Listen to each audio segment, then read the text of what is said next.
feel sick.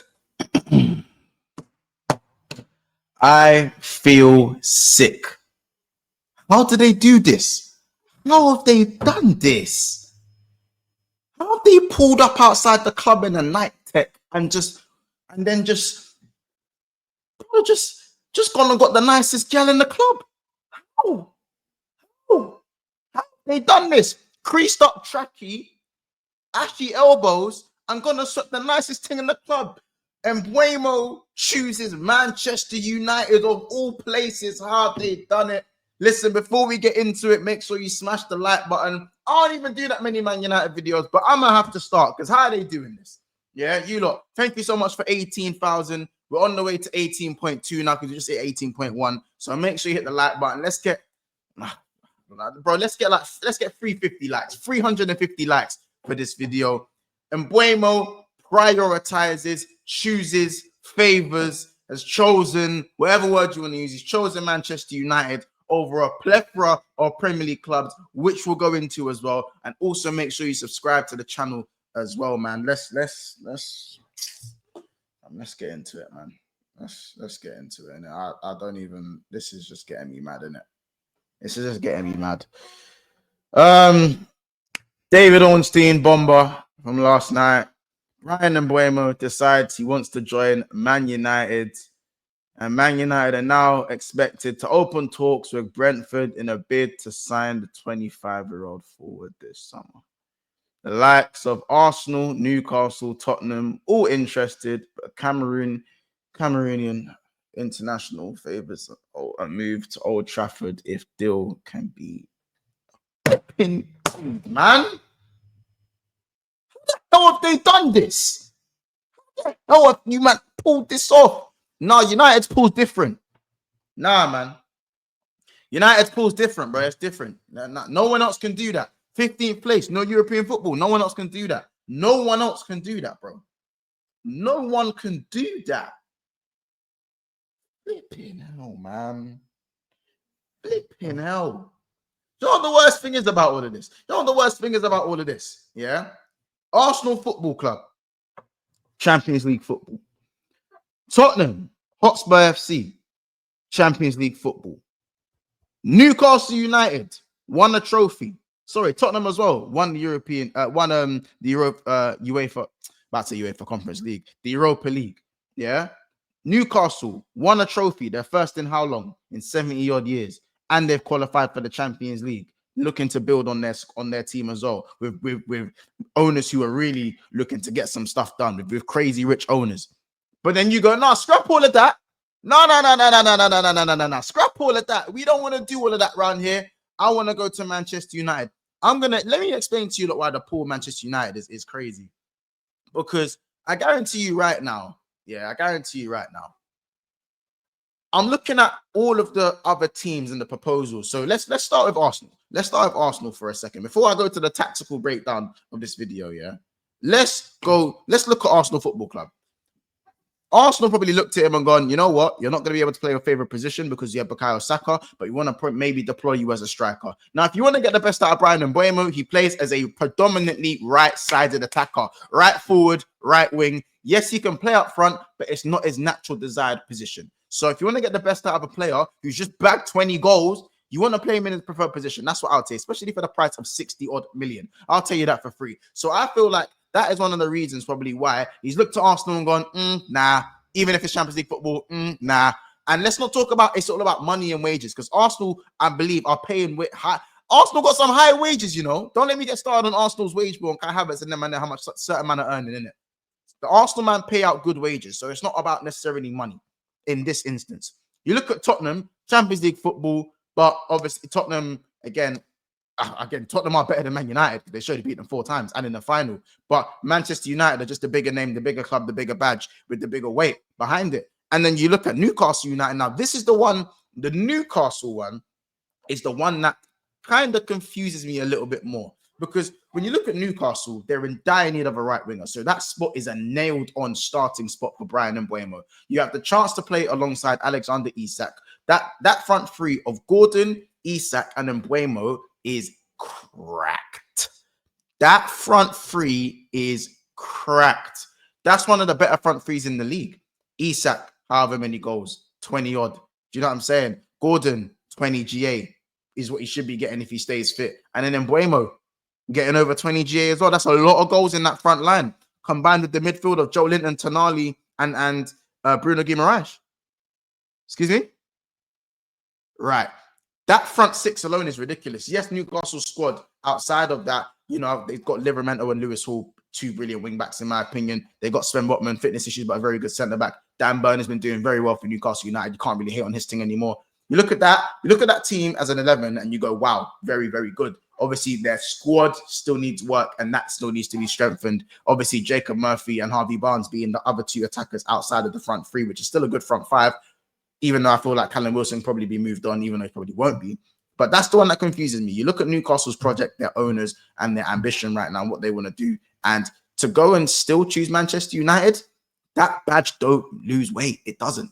It doesn't lose weight. If Man United aren't gonna attract players, if Man United are gonna attract players, finishing 15th and no European football with a manager whose contract isn't even got a year left on it after the season starts, then when are they going to lose their pool? The thing is, they won't lose their pool, because Manchester United and weight is different. And I'm saying this as a Liverpool fan. I don't want to be saying this. I don't want to say this. I hate Man United. Bun them, man. Everyone seems to be getting bored of their misery. I don't. I ain't getting bored of their misery. I love their misery. I drink their tears. That's how I get my kicks. I wake up in the morning, no Manchester United is shit. I sleep well and I have a great day. I go about my day. Yeah, no matter how bad my day is going in all facets of life, I know that things could be worse if I was a Manchester United fan. You see what I'm saying? But when they're doing stuff like this, and it's early on, brother, we're 3 days into the window. 3 days into the window. Now let's look at the tactical breakdown for a second. Let's look at the tactical breakdown. It's mad. It's looking crazy. Let's go to the tactical breakdown. Let's go to the tactical breakdown, because this is just all types of mad right now. I'll be honest. It's all types of crazy. How do I run this here? Let's look at the tactical breakdown right now. There's another bomb drop while I'm recording this. Okay, no, they have. Right. Let's look at another one now, yeah? Let's look at this. Now, I've left all of these kind of blank because I feel like these positions are to be desired. Yes, Yoro playing quite well at the moment. Maguire looks okay in that central midfield, in that central defense position. And obviously you've got possibly Bruno in there. You still got the likes of maybe a Ugarte and whatnot, but those guys for me don't move the needle. So we're going to leave all of those guys out. Yeah, the rest of the Manchester United team definitely needs improving on. But when you look at Mbeumo, Cunha, and Xerxes, and you have Ahmad there, because I'm going to put Ahmad there because for me, he's one of the ones who has been very good this season. Yeah, you look at Mbeumo, Cunha, and Xerxes, you have that's 35 goals right there. Right there. Right there. That's 35 goals right there. Then obviously the thing is, and the worst thing is, you can do this. You can do this. You can do this. That's what this formation allows you to do. You can do that. You do that. And whoever Man United get on that left side, they'll go there. You can do that. You know what I'm saying? That's what you can do. That's what you can do. Do you know how mad that is? That is what you can do. So Xerxes is a facilitator. And the amount of chances he gives Højlund, Garnacho, he's giving it to those guys now. United, all of a sudden, they have an outlet. If this happens, they have an outlet. So going forward, they're already going to be getting way more goals. Way more goals. Here's another one. Let's just say one of them gets injured. One of them needs a rest. Let's say that happens. Well, guess what? Let's say Xerxes doesn't even play. Let's move Xerxes off the screen for a second. They just do that. That front three is just as dangerous. That's just as dangerous. And how about this? Cunha has played up top for Wolves. Cunha is a striker as well. He can play up top. You just do that. They could do that. That is an interchangeable front three, with or without Joshua Xerxes being the facilitator. So let's just say Mazraoui's playing there. Obviously, maybe they probably wouldn't want him there, but I'm just putting plain of content reasons. That works just as well. That I just wanted to show you guys that and show you how interchangeable that front three is just by adding Mateus Cunha and Bryan Mbeumo as the two interchanging tens going forward for Manchester United. You can either have Xerxes there as the facilitator, and then the other two can go and run beyond as the outlets. And if you want to have more of a transitional attack, you can have Cunha as you can have Mbeumo as the striker, Ahmad as the 10, and Cunha as the other 10, Ahmad and Cunha as the 2 10s, or you can have Cunha as the striker and then Mbeumo and Ahmad as the 2 10s. These are the combinations that United can have a lot of fun with going into next season. A lot of fun with. The aim is sorting out these two wing backs, making sure they are more attacking minded, not defensive minded. So the front three do not starve in possession of the ball. Now, as I said, if we go and put Xerxes back, let's put Xerxes back up top for a second. Yeah. Let's put Xerxes back up top. Let's put Xerxes back up top and run Ahmad as that wing back there. Let's quickly just move some of these back around again. So let's put Cunha back here and Mbeumo here. And then you've got Zerk here. Yeah. Doing this now. You're looking at this. Yeah. This is a madness. If they was, let's just say at left wing back, let's say Dorgu for now. Dorgu for now, innit? Just for now. Because I feel like Dorgu can be upgraded on. Is that the same Dorgu? It's the same Dorgu, innit? Yeah. Is that the same Dorgu? Is that the same Dorgu? Is Dorgu from Denmark? Dorgu's Danish. Wait, am I only knowing this now? Am I only knowing this now that Dorgu's from Raw? I didn't even know that.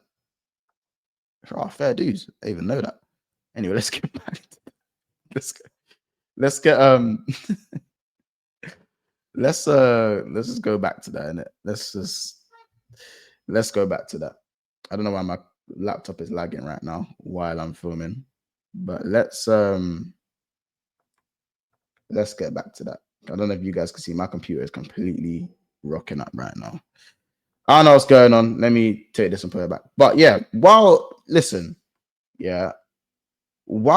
Dorgu is there, if you have two attacking wing backs in Manchester United, you have Dorgu and Ahmad forward thinking and defending when they need to off the ball. And then all of a sudden, the front three is now a front five. So you have Ahmad, Zerk, Cunha, and Mbeumo, and Dorgu, or if they go for someone else. So you look, I can't lie, Mbeumo, 9 out of 10. 9 out of 10. 9 out of 10. I'm telling you, look, 9. I'm saying 9.5 out of 10. 9.5 out of 10. Mbeumo would improve, in my opinion, any Premier League team. Any Premier League team, in my opinion. Like, is that good? It's that good. And it looks a lot like this now. It will look more like this. You know? It looks a lot more like this positional-wise.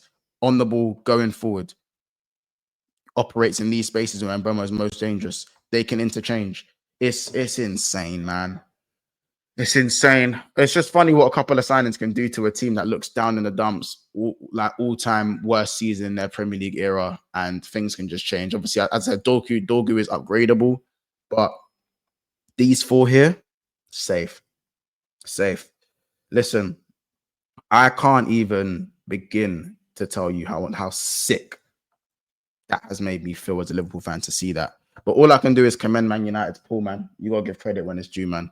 They've done their flipping thing. If they get this move done, and we've even, to be fair, even Fabrizio Romano's tapped in as well. Bryan Mbeumo has decided to give priority to Manchester United this summer. Despite interest from 3 clubs in the Premier League, Mbeumo favours a move, as David Ornstein reports. Negotiations club to club due to follow soon with Brentford. And just so you guys know, just because Bruno's staying, that doesn't actually affect what's going on. It really doesn't. Just because Bruno's staying, that doesn't mean Man United can't make it happen. So that's come out as well. So those of you hoping, like myself, that would affect the deal, it doesn't. So you lot, it's dead, man. Smash it. If you made it this far, smash the like button. Let's get to 350 likes. Subscribe to the channel if you're new. Big up the Man United on this one, man. I can't believe they've done this. Drop a comment below on what you think Man United's pull is. How much out of 10 you think this signing is? I'm giving it a 9.5. Not even 9. I'm giving it a 9.5, man. We're going close to 10 with this one. Nothing wrong with it. Can't go wrong with it. And only positives to come if they make this happen for them. Anyway, take care, and we'll see you soon. And just I need to get out of it, man, because what the hell?